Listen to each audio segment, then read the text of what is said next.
From all of us here at the Battle Bridge podcast, I'd like to say a sincere thank you to the guys at Champion Card Collector, a gaming store in Red Oaks Mills.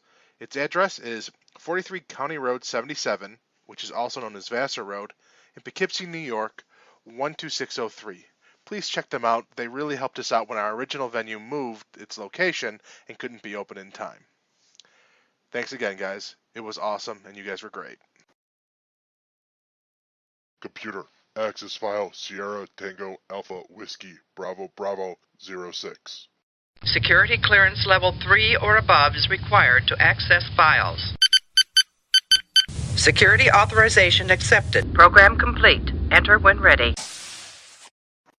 Hello and welcome to the Battle Bridge podcast episode number 6, our debriefing discussion of the Unsanctioned Northeast Regional event featuring the obstacle scenario. It's time for us to introduce ourselves and answer the question, what character or characters or items from Star Trek are you waiting to see as cards in Attack Wing? Hi, my name is Danish, and I guess, I think the character that I think I'm surprised is not in Attack Wing yet, and I think it's an obvious miss and needs to be in Attack Wing, is Ambassador Sarek, Spock's father. I think he should be an Attack Wing card pronto. I think that's an important one. But I'll tell you, if I was getting sort of my dream card, sort of my silly dream, it would be Mott the Barber from Star Trek: The Next Generation. Oh, wow, yeah. Hi, my name is Chris. I have several answers for this as well.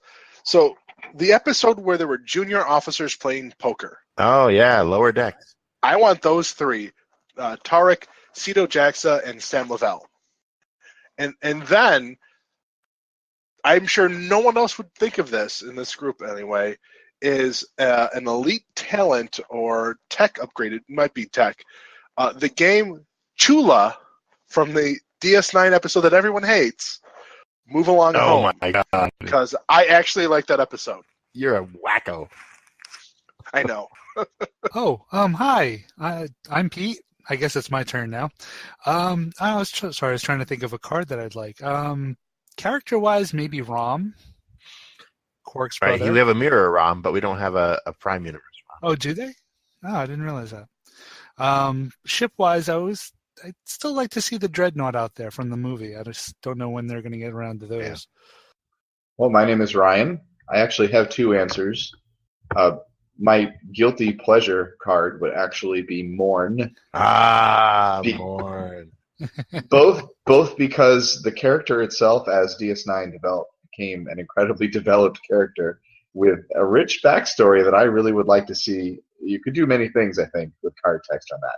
But I actually did some thinking, and mechanically, I think I'd like to see Kess from Season 3 of DS9. As much as I dislike her character in general, I think that it would be a pretty interesting card. It's basically Warp Jump for 5-point discard.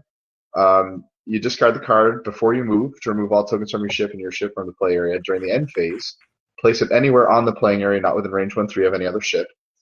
But in addition, suffer 1 damage to your hull, because if you remember that episode toward the end of Season 3 there, she was basically destroying the ship with her crazy telepathic, telekinetic crazinesses. Way to go. You said Kess?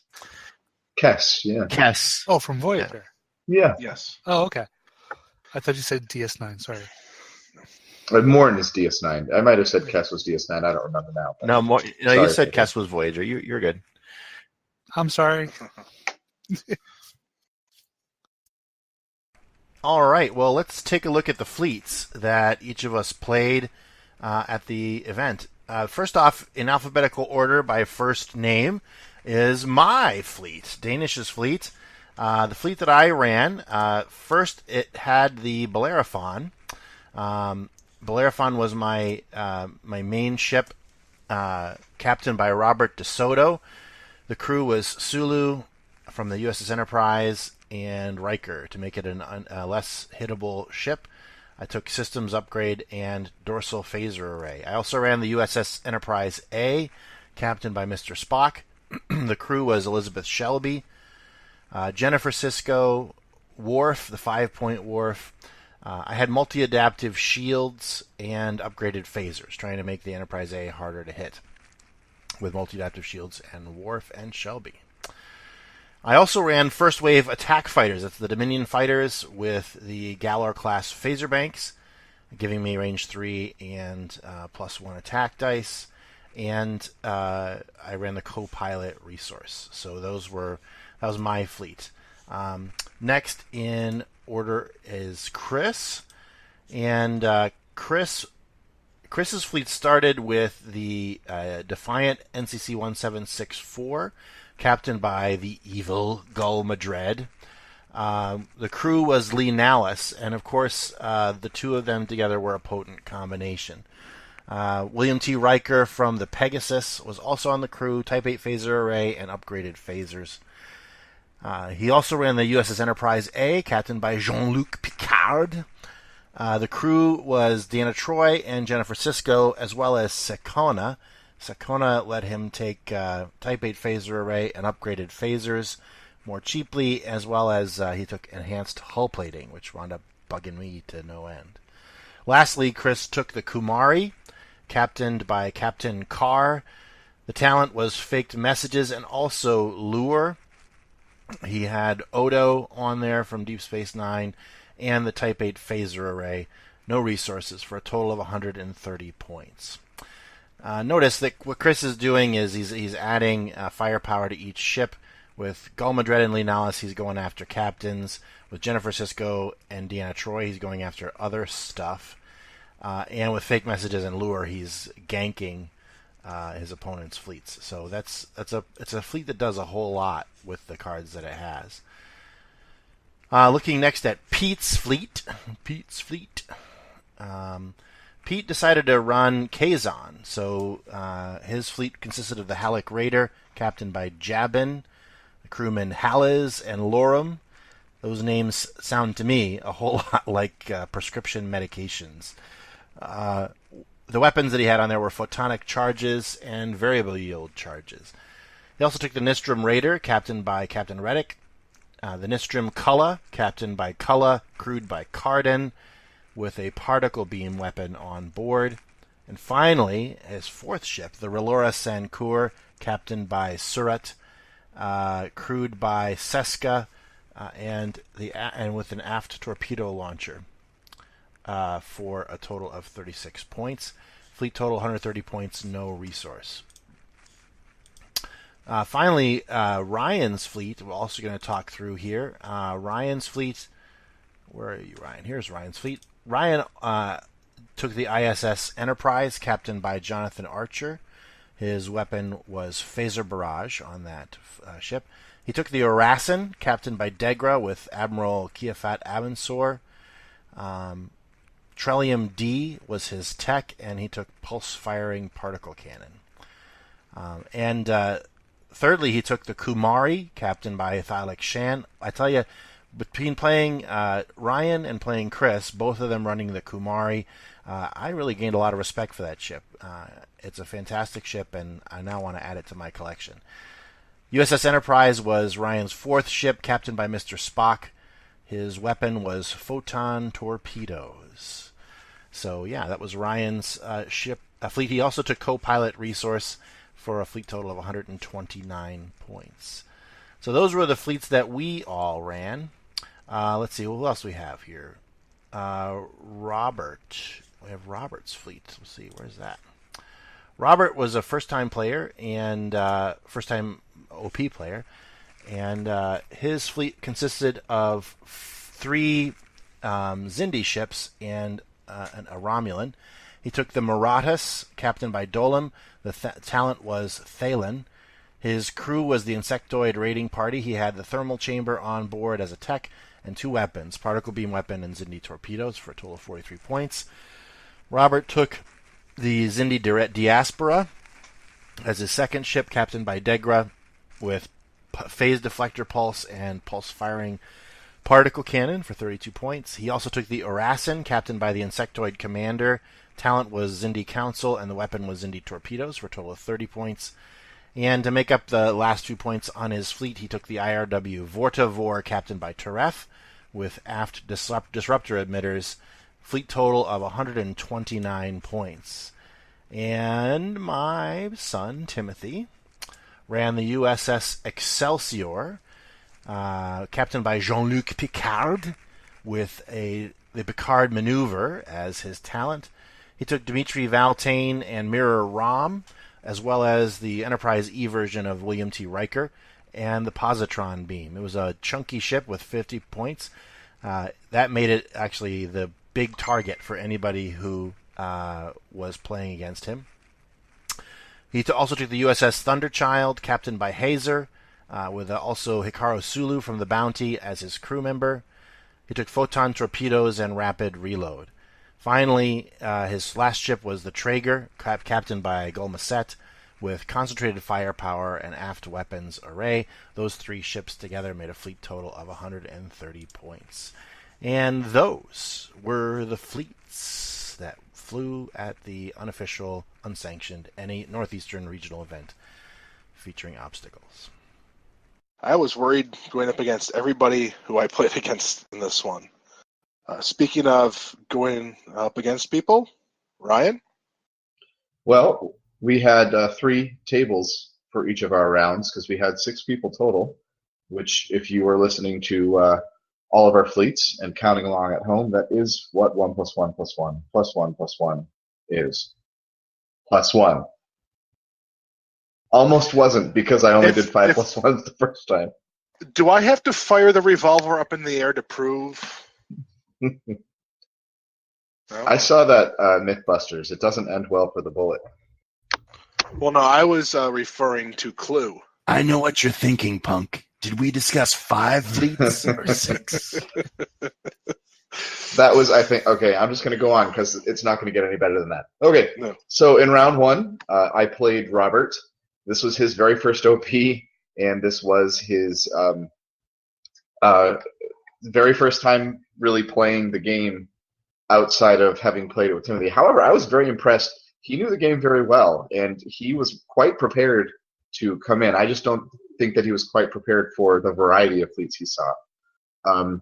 But this being his first OP, I didn't want to go too hard on him. I'm glad I chose this particular fleet instead of what I had termed my mean fleet, which has a couple of deadly surprises in it that I won't go into publicly. But still, the dice rolls were just not going in his favor. I mean, I chose original series era ships and earlier. That's what I limited myself to when I was putting this fleet together.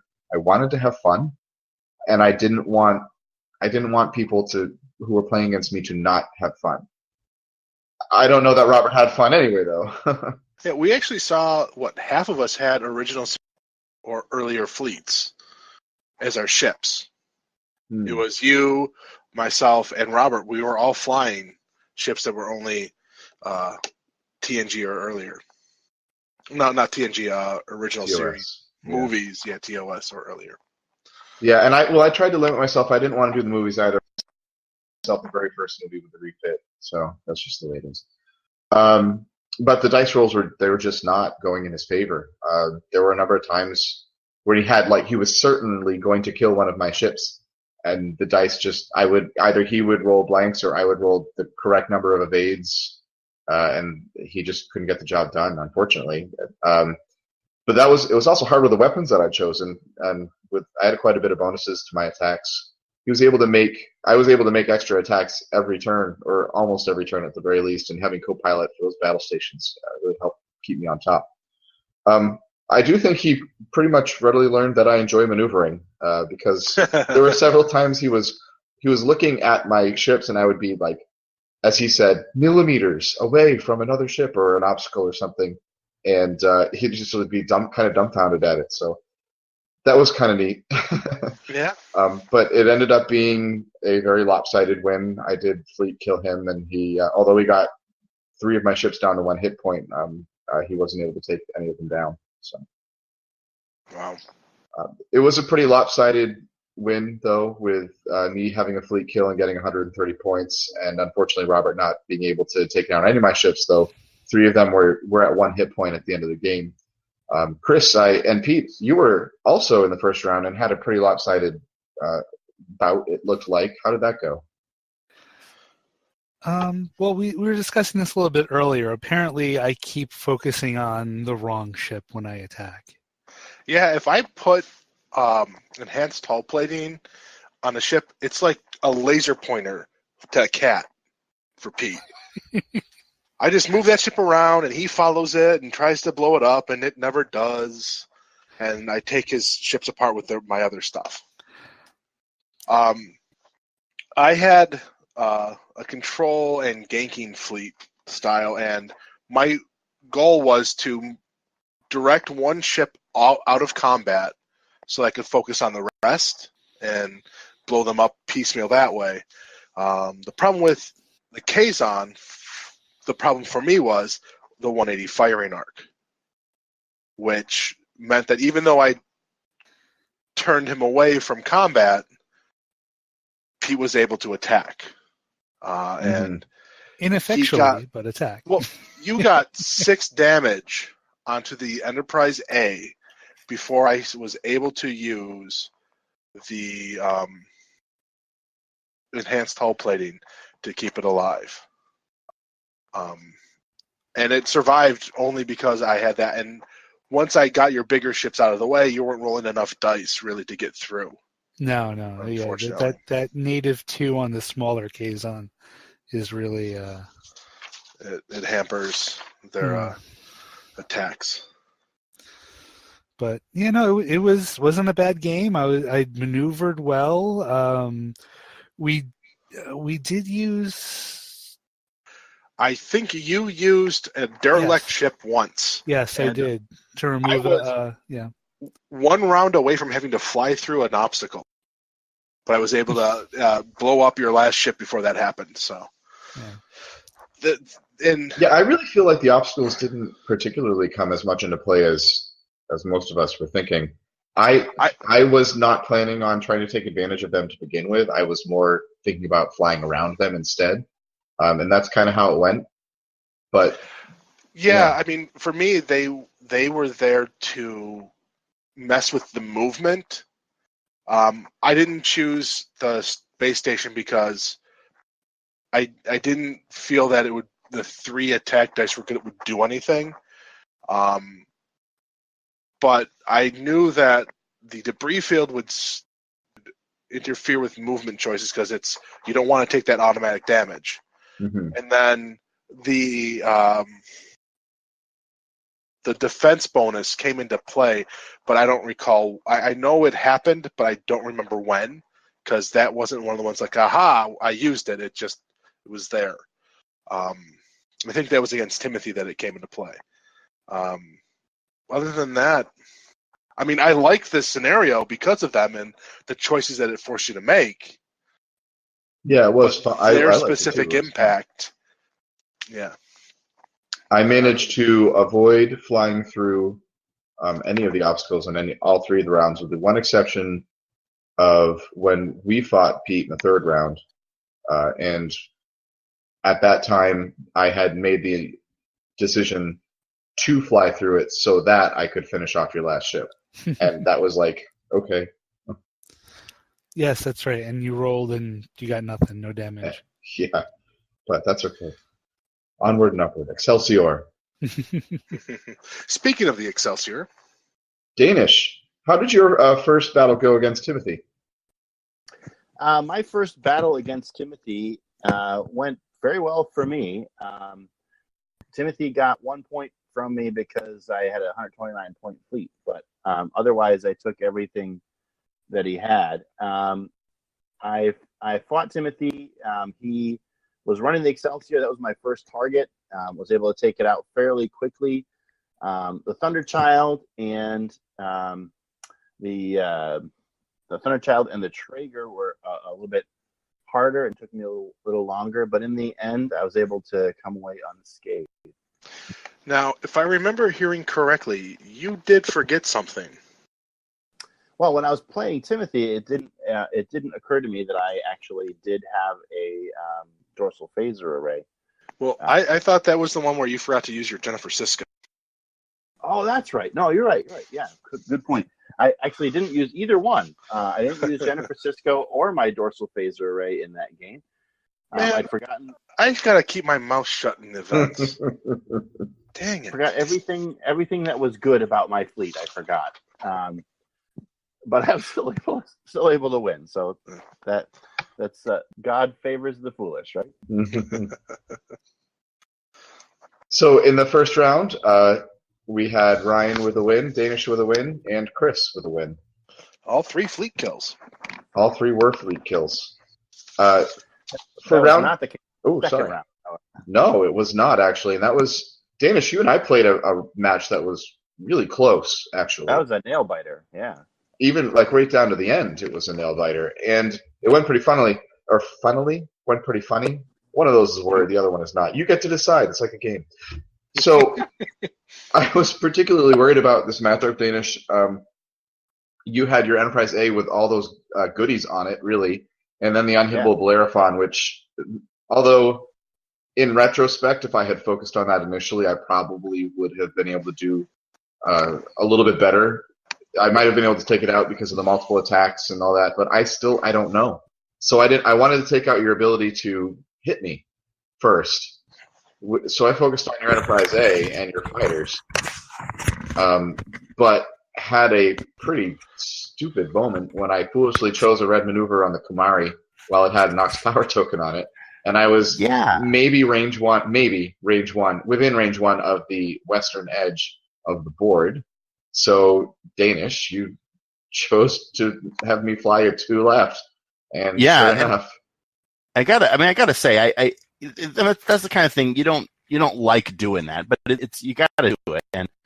And truth is also though, and I hate to admit this, but if you had performed a red maneuver with an Ox Power token, I probably would not have noticed given the state I was in. I missed everything else. I played the entire game or most of the game without using my dorsal phaser array even.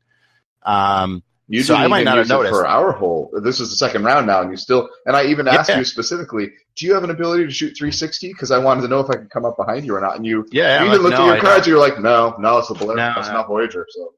Yeah, I asked you about it. But you said, I had to put Jennifer Sisko on. I'm like, okay. I'm just glad I remembered a Cisco in the second round. But what I'm trying to point out here is that Ryan is a man of such integrity that even though I would have missed it, Ryan's not going to let that go. So Ryan brought it to my attention that he had an Ox Power token and could not choose a red maneuver, but he had. And so he lost the Kumari as a result of his blasted Vulcan sense of honor. Those are very nice words, Danish. I appreciate that. Thank you. It puffed me up. I'm not going to be able to fit through the doorway. Well, and that's one thing I found with our entire gaming group is that we are all we do our best to be very honest about how we want to win, but we want everyone to have fun. Yeah, and we don't want to win like dishonestly. We want it to, it's important that when we win, that it's legit. Mm-hmm. So, yeah. So, Chris, you did win. Speaking of which, when you played Timothy, how did that go? Yes, I got revenge for the drive OP. The last OP. Yeah.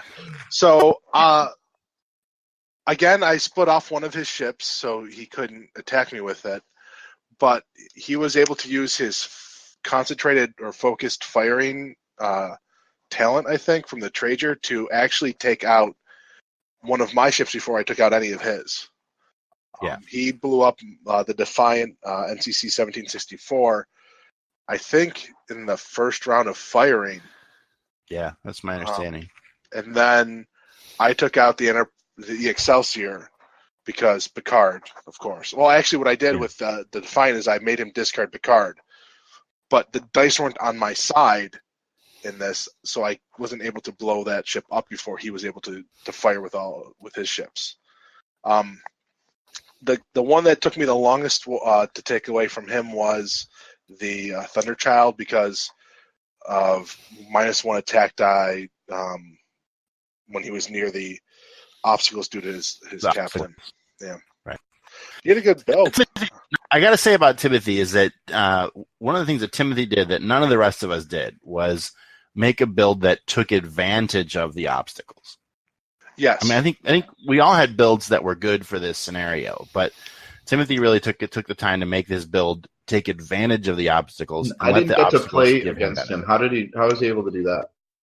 His captain, he had a Bajoran captain that when you were in range, when the ship was in range one of an obstacle, attacks against that ship were at -1 attack die. Oh wow. Huh. That's so cool. he kind of hung close to the obstacles. But the thing that he did that, I mean, I can understand why. He built expecting me to play certain cards that I didn't play. Right. And I can understand that, like, Cloaked Minds, and that was the one he mentioned specifically, are scary, but you can't make a build that's so focused on, well, one person might play this that I have to build towards that, or I might see this one card. I think his choice for Rom, and I think the Dispersion, or one of the other cards, on his Excelsior, could have been spent better on other things. He wanted to Picard maneuver up to your ship that had the cloaked mines so that you couldn't place them. Use Rom to gank your cloaked mines and deposit on you. So his Excelsior was designed to take out your cloaked mines, which you didn't wind up actually using. Yeah. And I think the Picard maneuver on that would have been enough to not let me use the cloaked mines if I didn't play them immediately. Like, right. He could, no matter what, if I had chose to use them on the first turn, he couldn't have done anything. So I think it was a bit overkill for cloaked mines. Is all. Yeah. So that ended up being a pretty good round, even still. He was able to take out, which ship did he take out? The 1764? Yeah. Yeah. So that had some great cards on it too. So yeah. So, all right, cool. Well, Pete, you played Robert in the second round, and it looks like you were able to kill his entire fleet. How did it go for you? He's new to the game, but he still put out a nice fleet. He had a good cohesive force. He was able to take out my largest hitting ship, which was great for him. Unfortunately, it didn't help by that time. And I got him. Yeah, and that's one thing I noticed. Not only did he have a good fleet, but he had a plan on how he wanted to use it. Mm-hmm. I noticed that his Board of War, on which he had, whichever card allows you to aft phaser array. Is that the card that you can't use it when it's in the forward firing arc, but you can use it anywhere else? Aft disruptor emitters. So he was specifically flying that along the edge of the playing field and keeping it straightforward so that when he made it past, he would get that +1 attack die with it. Mm-hmm. While it's a strategy that was only going to have limited success, honestly, it was still. I'm worried about when he starts seeing and getting more cards and having more options, that he's really going to give us all a run for our money. That the guy's got a brain for this game. So yeah, it's great. Love to have new blood. Love to have new blood that's going to be talented. Bring on the challenge. Absolutely. We have a great group, and the thing that I think is keeping us from being the people who go and win nationals is our idea of let's play to make sure everyone's having a good time, not let's play to we have to win at all costs. Mm-hmm. And I think and if we had other people show up that aren't in our normal gaming group, I would have played my main fleet because I would have wanted to give those people a run for their money so they could practice. But that didn't happen, so I was like, okay, cool, I get to play my fun fleet. And it's like the same. I'm thinking, we were all thinking that. I know you were thinking the same thing, Chris. Yeah. Or at least more or less. So I will say something a little funny with playing Robert. Going into the game, apparently Timothy had kind of colored his thinking on the Kazon. He's like, I've heard terrible things about them. He didn't have a very high opinion of them. At the end of the game, I was like, did I maybe raise your opinion a little bit? And he's like, yeah, a little bit. So you play them well, Pete. So one of the things that Robert said to us as we were taking him home after the event was, he said, I lost all 3 games, but I learned a lot. And I think Good. for your first OP event, that's really what you're going for, and probably for your second and your third OP events as well. Mm-hmm. Yeah. It's a game where you're going to lose before you win. Yeah. So for those of you tallying along at home, let's see if I can do my math correctly this time. Chris and Danish both were 2-0 after the 2 rounds. Pete and Ryan were 1-1, and Timothy and Robert were 0-2 at this point. So that brings on round 3, which saw our 2-0 guys duke it out in what became a stalemate of epic proportions until like 2 minutes from the end. How did it go, gentlemen? Oh, I made mistakes from the get-go. Like, I should have set up and taken out your Bellerophon first. I could have done it if I went first at that. But I didn't. Yeah. And I still could have done it if I had been smarter towards the end. But anyway. But I'm not sure. I mean, my Bellerophon was really tough to take out. So and you weren't carrying like huge weapons. You were just carrying mid-range weapons. I'll tell you what. Beating Chris for me is like it's an event in and of itself. And for me, the fact that we duked it out, and it was an elevator all the way to the end. With Madrid, Chris was able to kill both of my captains. He killed Spock and he killed DeSoto. And those are 2 personal favorites of mine. So yeah, I mean they're great. They're great captains, and it sucked to see them go. Lee Nallis was the one who enabled Gul Madred to work twice, which was a neat trick. I hadn't seen that before. So that was cool. Deanna Troy, I misused her. Well, yeah, but you used her to disable some of my upgrades, which was... I used Deanna Troy to disable DeSoto when I should have just not bothered and used her on Sulu, and I could have had Sulu disabled for 3 rounds. Which is why I said if I had focused on the Bellerophon for 3 rounds of not being able to Sulu, I probably could have taken it. You'd have done a lot better, definitely against the Bellerophon. I'm still confident. I don't know. I still feel good about it. I will say your fighters didn't do much for you in that game. Well, you took your upgraded phasers and Type 8 phaser array, and in 1 turn you took my fighters out. Yeah. It was awful. So you took my phasers out. You took my fighters out in 1 turn. You Gul Madredded 2 of my captains. You faked message and lured me, and I still beat you. Here's the thing, Danish. You beat me. You beat me with 1 ship. That is true. One hampered ship because he didn't have his captain. Yeah, and it was all because of the dorsal phaser array. Yeah. Well, so this was the 1 round where I remembered I had a dorsal phaser array and I had Jennifer Cisco. Although Jennifer Cisco didn't do me much good against you because I just had to – I Cisco'd your Cisco and I think enhanced hull plating because why not? It was Type 8 phasers that are my enhanced phasers, which I just re-enabled because I didn't move into attack range the first round. I wanted to be able to move your way. But right. Yeah. My strategy was because you had fake messages and lure, I set up my ships near the middle of the map, and I just moved them 1 forward until you had fake message and lured me, and then I was like, okay, that's done. Let's get into the battle now. Yeah. That was it was battle. A nail biter. Yeah, it was a nail biter. Made it to the end. Almost pulled it out with just trying to avoid as much as I could. It got down to like if I had been able to survive with the like 1,000 Ox power tokens being pulled around by my ship. Yeah.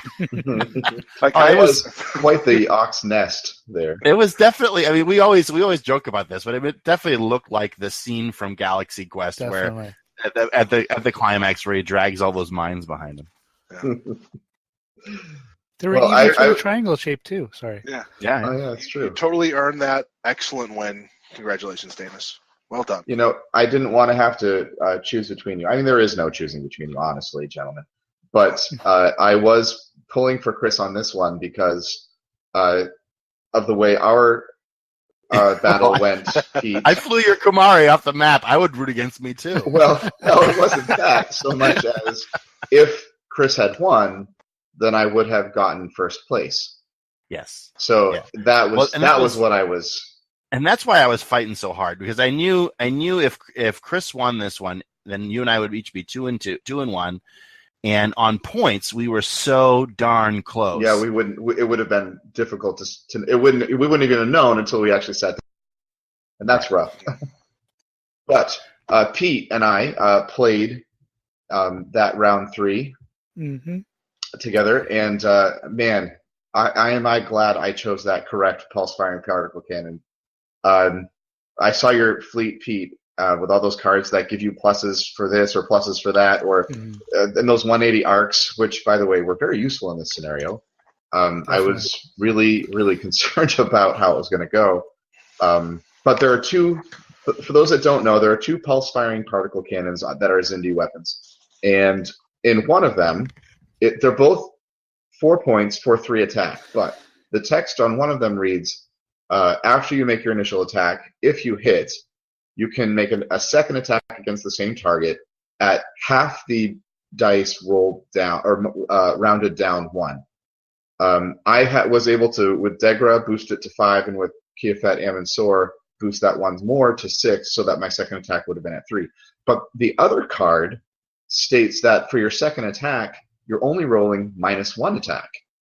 And in addition, and there's this extra text that doesn't appear on the other card, the defender is rolling -1 defense on the second attack, which with your Kazon fleet meant that several times you were rolling 0 dice against my 11 attack in 1 round.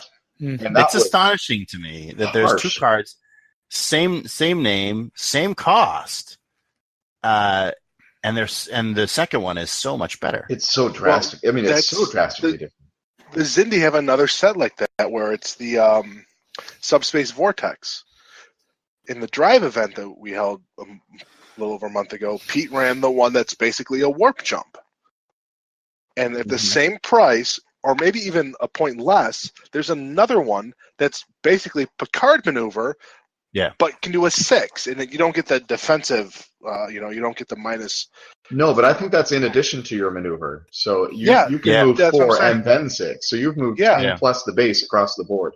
So, I mean, this is something that we've seen, with photon torpedoes having different texts at the same price. I mean, this is,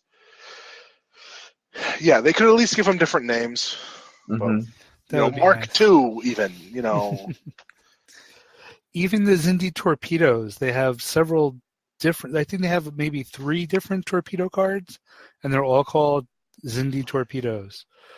It's like, wait, am I running the 2-point version, the 3-point version?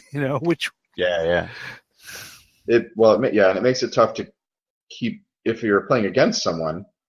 It makes it hard to follow what they're doing, and it's hard. Well, anyways, so that I think was really instrumental in helping me to turn the battle against you there, Pete. I did use Mirror Archer's text a lot, which allowed me to convert a crit to 2 hits. Nearly every time I rolled a crit, I did that because I would rather have 1 additional damage than pulling a crit card. And in my mind, that's a guaranteed 1 more damage than, well, it could be Warp Core, but it could be Jostled Navigator. I mean, I will say, Danish lost a ship due to taking a damage from rolling the die on something in our game. Yeah. Mm-hmm. And I did take out one of your ships, and I don't remember which one it was at the moment. I believe I can tell you in a moment. Well, it was 32 points, whatever it was. Right, It but was it was also discards that got thrown in there. It was the ISS Enterprise. It was. That's what I thought. And I'm not surprised that you went for that card there. And then I had that the weapon on that. Oh goodness, what is it called now? I'm completely blank. Phaser Barrage. Phaser Barrage, which I also, if I use Kiafet Amon-Sor, was able to get up to 6 dice on it. And with that one, you only have to roll 2 hits or crits on the initial unmodified dice in order to get an additional 3 attack. I mean, That's 9 attack all of a sudden for what is not a 9-point card, as you would expect. So, I mean, this was definitely bizarre. And none of my ships were more than 40 points. And with the Kumari supporting them, I don't know, Pete. I was worried about the Kazons, but it turns out they really are. Yeah. So, anyway, it was a fun round, I think. Mm-hmm. Not for you so much, maybe. No, this was a very good tournament. I had a lot of fun playing. So, yeah, I liked it too. Now, Timothy and Robert played against each other. Do any of you gentlemen want to speak to that? I did not get to witness that one at all. No, not at all. No, our game went to pretty much to the end of the time, so we didn't get to see it. Timothy won with a fleet kill. Robert got the Excelsior, and then 5 points from something. Yeah, maybe I think from some discarded cards. Yeah. No, actually, Timothy wasn't playing with the resource. Yeah. All I know is that they had a good time. They actually knew each other's builds very well because they're good friends, and they had run their fleets against each other. So they knew each other's builds very well when they went into the battle. Good. And so with that third round, we had Danish with a win, Ryan with a win, and Timothy. Yep. Pete, tell us about the placings. So overall, we had Danish come in first, and he chose as his prize Sella's Warbird. Huzzah. Yeah. Ryan, as he mentioned earlier, did come in second. And he chose the Sakharov. I'm not sure what ship that is. Is that another? That's the type something shuttle. Type 6. After Type 6 shuttle. Yeah. Oh, okay. We're gonna see shuttles being played now. Well, Ryan already played Quark's Treasure in the last OP. So. Yeah, but not the devastating way effect. that shuttles are used that I hate, which is to transfer crew and stuff and make ships that are more than 50 points. At least, Chris, if I'm going to run a shuttlecraft, I'm going to forget what it does. He's just going to fly in with that one attack die and see. I'm shooting you. Well, and then finally, in our results, Robert, our newest player, was awarded the Fellowship Prize, and he chose an OP blind booster blind booster from the OP event, The Collective. So. Right, he wound up with the Jaeger. Yeah. Oh, he wound up with the Jaeger? Okay. Yeah. All right. Good. It was a natural Jaeger. It was great. It's a 1%. He's now the Jägermeister. Yes. All right. So, looking back on this scenario and this event, would any of you like to play the obstacle scenario another time? Oh yeah, I thought it was fun. Yeah, I wouldn't mind playing it again. I think the more you play this event, the more you get used to actually having the obstacles and realizing how you can use them best to your advantage. Yeah, I didn't find that the obstacles came into too much of a thing. I used the derelict ship a couple times to remove an Ox token. And I did run through an obstacle twice during the day and took a couple of damage, but otherwise it was a maneuvering challenge primarily. Yeah. Ryan, how about you? I liked it. I also don't think that the obstacles came much into play. I really wasn't intending on trying to use them, with the exception of maybe the derelict ship taking an Ox power token on, which I did do. But for me, I had a pretty nimble fleet, and I enjoyed playing it. I actually might run this fleet again, even in outside of this OP. I enjoy it that much, with a couple of tweaks probably, and maybe not taking a red maneuver when I have an Ox power token. Probably good strategy. Yeah. So I liked it. I'm going to make it unanimous, and I too would like to play this again. Even if it was just the obstacles without the added effects, I like the fact that they make you more concerned about your maneuvering. Yeah. Because when there's nothing on the field, it's too easy to just joust, and that's it. Yeah, I don't like jousting, but it's all right. While I do like the all we're doing is fighting aspect of this, where there's no go over here and get a mission token. It wasn't a straight joust, and that's what I liked. Well, once again, our website is tinyurl.com/STAWBB. Please go there and check out images, fleets, our old episodes. We got lots of goodies on there. And now to Pete in the newsroom. It's not a booth anymore. We got him his own room. Awesome. I got an intro now. Cool. So our news for this week is that WizKids has announced the next card pack for, I guess, Wave 4 of the card packs is how they're doing it. Included in this round are going to be new Federation fighters and new cards for the Herosian Warship. So if you got an Alpha sitting idle, you got another ship.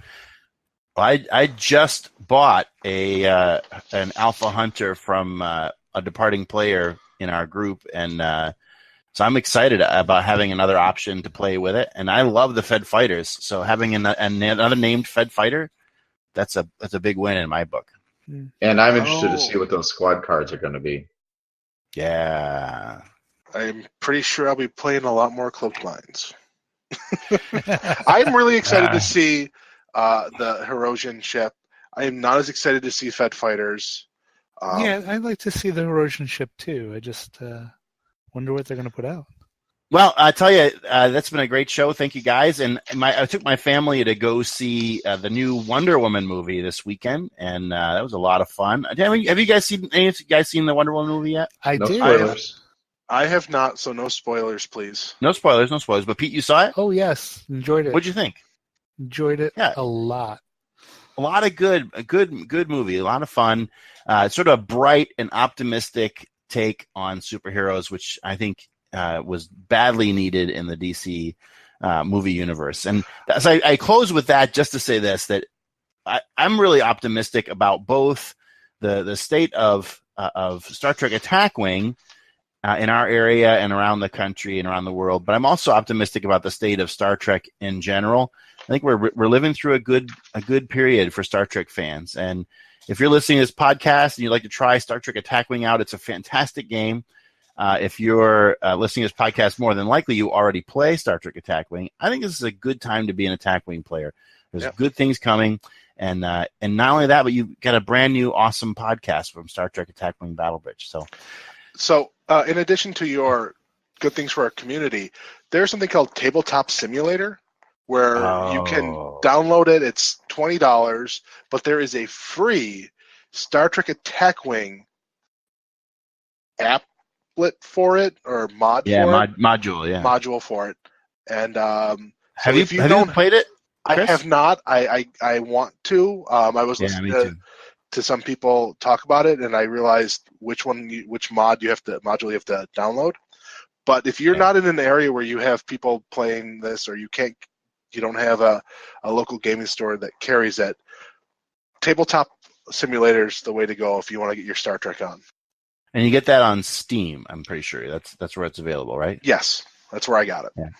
Yeah, Timothy is telling me that we got to get that, and I agree with him. So I'm looking forward to that. All right, cool. Well, thank you so much for listening to the Star Trek Attack Wing Battle Bridge. This has been episode number 6, reporting on the Unsanctioned Northeast Regional event. Thanks for listening, and we hope that you'll tune in again for our next event. Program complete.